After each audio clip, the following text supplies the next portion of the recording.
What rocks, for what fish, and what corals can we use? At this stage, we got to decide whether we want to go bare bottom aquarium or whether we want to add a bunch of sand in this reef tank. Bare bottom aquariums, they're typically favored by the experienced coral enthusiasts who like corals that need heaps of water flow, yet those that prefer like heaps of fish and corals mixed in, they often opt for sand substrate based setups. Now, a bare bottom tank, it's easier to clean, it offers better water flow, and it minimizes that detritus, that brown shit that builds up in your aquarium.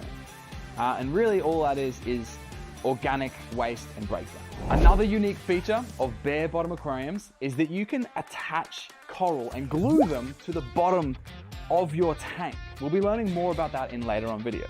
What that does though, is it encourages the growth of those corals to spread and flourish across the base of the aquarium. I reckon that's pretty cool. On the other hand, if we choose sand, that provides a really natural look.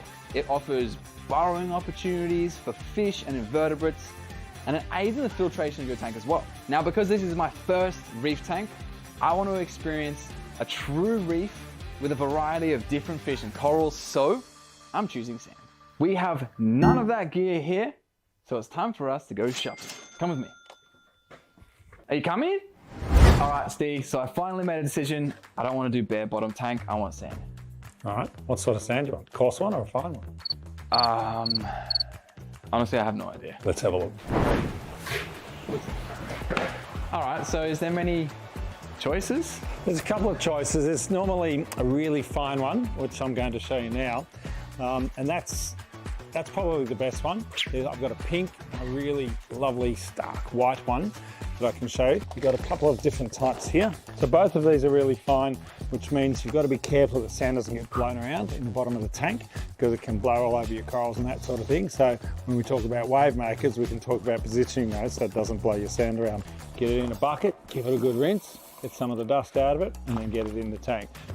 You can put it in the tank without rinsing it, and your filter cycle will trap all the rubbish. How many of these do we need? Just one.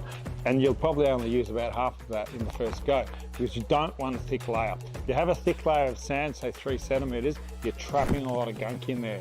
And you'll find when you dig it up, all this rubbish gets trapped in there. Evil detritus. You actually just want a thin layer. And the thin layer is easy to clean. You can siphon it out. If it gets dirty, chuck some more in.